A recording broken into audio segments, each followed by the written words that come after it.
UP में 2024 के लिए समर सजने लगा है। बीजेपी से मुकाबले के लिए विपक्षी सूरमा ललकार रहा है। दरअसल अखिलेश यादव का पीडीए समीकरण चर्चाओं में है। वहीं बसपा को अपने कैडर पर पूरा भरोसा है, जबकि बीजेपी अपने मजबूत संगठन के बलबूते तैयारी को धार दे रही है। तो वहीं सूबे की 80 सीटों पर फतेह के अपने अपने दावे हैं। देखिए ये पूरी रिपोर्ट।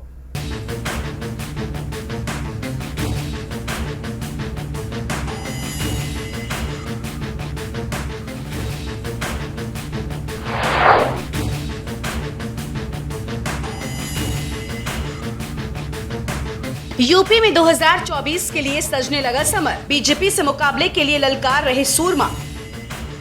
अखिलेश का पीडीए समीकरण, बसपा को कैडर पर भरोसा। बीजेपी मजबूत संगठन के बलबूते तैयारी को दे रही धार। 80 सीटों पर फतेह के अपने अपने दावे।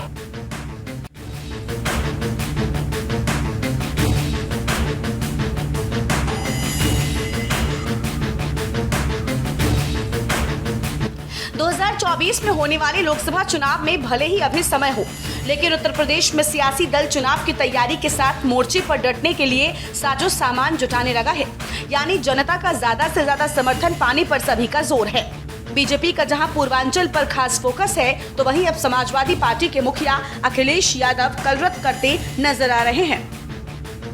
लोकसभा चुनाव के मद्देनजर उत्तर प्रदेश की सियासत में बीजेपी को कड़ी टक्कर देने के लिए सपा प्रमुख अखिलेश यादव खास रणनीति बनाई है। उन्होंने सपा कैडर को प्रशिक्षण देने के साथ साथ सामाजिक न्याय और जातिगत मुद्दे को धार देने की रणनीति पर अमल करना शुरू किया है। इसके लिए अखिलेश यादव ने एक बार फिर से रथ यात्रा का दांव चला है। लखीमपुर खीरी में सपा के बूथ प्रबंधन प्रशिक्षण कार्यक्रम के अंतिम दिन अखिलेश यादव पहुंचे और मिशन 2024 का बिगुल फूंका। बता दें कि अखिलेश यादव ने जातिगत जनगणना और सामाजिक न्याय के मुद्दे पर लोक जन जागरण यात्रा से समर का आगाज कर दिया है। वहीं सपा यूथ और बूथ को मजबूत करने में जुट गई है। 2 दिनों तक लखीमपुर खीरी में अपने कैडर को बूथ प्रबंधन, जातीय जनगणना, सामाजिक न्याय, संविधान, लोकतंत्र का भविष्य और लोकसभा चुनाव के मुद्दे पर ट्रेनिंग दी गई, जिसमें बूथ से लेकर जिला स्तर तक के करीब 5000 कार्यकर्ताओं ने शिरकत की है। यात्रा सपा का सफल दांव। 1987 में मुलायम सिंह यादव ने क्रांति रथ निकाला था। कांग्रेस को सत्ता से हटाने के लिए क्रांति रथ यात्रा निकाली थी। 1989 के चुनाव में मुलायम सिंह उत्तर प्रदेश के मुख्यमंत्री बने। अखिलेश यादव ने साल 2001 में पिता मुलायम के ही अंदाज में क्रांति रथ निकाला था। अखिलेश यादव 2012 के चुनाव में फिर यात्रा पर निकले। अखिलेश ने बसपा सरकार के खिलाफ रथ यात्रा और साइकिल यात्रा निकाली थी। दरअसल समाजवादी पार्टी एक बार फिर अपनी ताकत को बढ़ाने की मुहिम में जुट गई है, जिसके तहत ही जिला स्तर पर कार्यकर्ता प्रशिक्षण शिविर का आयोजन किया जा रहा है। कार्यकर्ता प्रशिक्षण शिविर में कार्यकर्ताओं को एकजुट करने की कोशिश हो रही है। समाजवादी पार्टी अध्यक्ष अखिलेश यादव से लेकर राष्ट्रीय प्रधान महासचिव रामगोपाल यादव और राष्ट्रीय महासचिव शिवपाल यादव लगातार बड़े संदेश देते दिख रहे हैं। तो वहीं समाजवादी पार्टी प्रदेश में प्रबल प्रतिद्वंदी भारतीय जनता पार्टी पर लगातार बड़े हमले कर रही है। इसके जरिए कार्यकर्ताओं को संदेश देने का प्रयास किया जा रहा है कि पार्टी भाजपा के मुकाबले में पूरी तरह से खड़ी है। सीतापुर के नैमिषारण्य में सपा कार्यकर्ता सम्मेलन के आयोजन को लेकर रामगोपाल यादव का बड़ा बयान आया। उन्होंने कहा कि असुरों का विनाश करने के लिए नैमिषारण्य से कार्यक्रम की शुरुआत हो रही है। इसमें उन्होंने जोड़ा कि भारतीय जनता पार्टी के लोग क्या किसी असुर से कम हैं। उन्होंने संदेश दिया कि लोकसभा चुनाव 2014 में समाजवादी पार्टी भारतीय जनता पार्टी को इसी रणनीति के तहत हराएगी। इस स्थान पर खड़े होकर के मैं यही कह सकता हूँ, असुर वही है जो अत्याचार करते हैं, असुर वही है जो अत्याचार कर रहे हैं। और ये स्थान हमें वो पौराणिक याद दिलाता है कि असुरों का भी असुर यहाँ नहीं हुआ। और ये स्थान ऐसा सुरक्षित है, ऐसा कवच है इस स्थान पर कि असुरों को भी यहाँ आने की अनुमति नहीं है। तो ऐसी पवित्र स्थान पर हम समाजवादी पार्टी के लोग बैठे हैं, निर्णय लेंगे। और एक बार फिर याद दिलाऊंगा मैं कि असुर वही जो अत्याचार करें। दुख, जेल में हत्या, फिर जेल में हत्या, कचहरी में हत्या और प्रेस के सामने हत्या, कोई प्रेस बन करके आ रहा है वो हत्या कर रहा है, कोई वकील बन करके आ रहा है वो हत्या कर रहा है।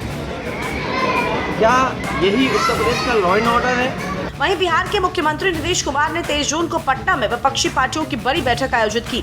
इस बैठक में अखिलेश यादव, ममता बनर्जी और तेलंगाना सीएम के चंद्रशेखर राव समेत विपक्ष के तमाम बड़े नेताओं के शामिल होने की उम्मीद है।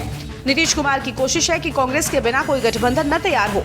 हालांकि मायावती ने विपक्षी एकता को लेकर बैठक से दूरी बनाने के स्पष्ट संकेत दिए हैं। बसपा भी आम चुनावों में अपनी ताकत दिखाने और पिछले चुनाव से ज्यादा लोकसभा सीटें जीतने के लक्ष्य को साधने की तैयारी कर चुकी है। फिलहाल मायावती की यूपी में बदलते राजनीतिक हालात पर नजर है। मायावती ने 2024 चुनाव के लिए लखनऊ में बैठक का ऐलान किया है, जिसमें भावी रणनीति के एजेंडे को अंतिम रूप दिया जाएगा। तो वहीं सपा के पीडीए फॉर्मूले को लेकर राजनीति शुरू हो गई है। बसपा सुप्रीमो मायावती ने अखिलेश पर करारा हमला बोला है। मायावती ने सपा के पीडीए को परिवार, दल और अलायंस बताया है। पीडीए पर निशाना साधते हुए अपने आधिकारिक ट्विटर हैंडल से ट्वीट किया है। मायावती ने ट्वीट कर लिखा कि सपा की ओर से एनडीए के जवाब में पीडीए यानी पिछड़े, दलित और अल्पसंख्यक का राग, इन वर्गों के अति कठिन समय में भी केवल तुकबंदी के सिवाय और कुछ नहीं। इसके लिए इन वर्गों के लोग सावधान रहें। अखिलेश यादव के रायबरेली में काशीराम की प्रतिमा अनावरण करने को लेकर मायावती ने सपा पर हमला बोला था। उन्होंने कहा कि ये पैंतरेबाजी है। मायावती ने अपने कार्यकर्ताओं को 1995 का गेस्ट हाउस कांड याद दिलाया था। उन्होंने कहा कि इसी कांड की वजह से बसपा का सपा से गठबंधन टूटा है। अगर सपा काशीराम की मिशनरी सोच से हिसाब से सरकार चलाती रहती तो गठबंधन में कभी दरार नहीं पड़ती। ये गठबंधन देश पर राज कर रहा होता। आपको बता दें कि यूपी की 80 में से 66 लोकसभा सीटों पर इस समय बीजेपी का कब्जा है। बीजेपी ने अब उन 14 सीटों को लेकर खासा एक्शन प्लान तैयार किया है, जो इस समय बसपा, सपा और कांग्रेस के पास है। केंद्र और उत्तर प्रदेश की सत्ता पर काबिज भारतीय जनता पार्टी मोदी सरकार के 9 साल पूरे होने का जश्न मना रही है। मोदी सरकार के 9 साल पूरे होने पर जश्न के साथ साथ बीजेपी ने लोकसभा चुनाव की तैयारियां शुरू कर दी हैं। बीजेपी का फोकस अभी यूपी की उन सीटों पर ज्यादा है जो सीटें इस समय विपक्षी पार्टियों के पास हैं। बता दें कि बीजेपी ने यूपी में महासंपर्क अभियान तेज कर दिया है। महासंपर्क अभियान 9 साल के जश्न और विधिक योजनाओं के साथ पार्टी का ध्यान कमजोर कड़ियों की पहचान कर उन्हें दुरुस्त करने पर है। पार्टी ने यूपी में जीत के लिए जो रणनीति बनाई है, उसमें माइक्रो मैनेजमेंट पर जोर के साथ ही लोकसभा सीट स्तर पर विस्तारकों की भूमिका का नया प्रयोग किया गया है। बीजेपी विस्तारकों को 5 बिंदुओं पर काम करने के लिए कहा है।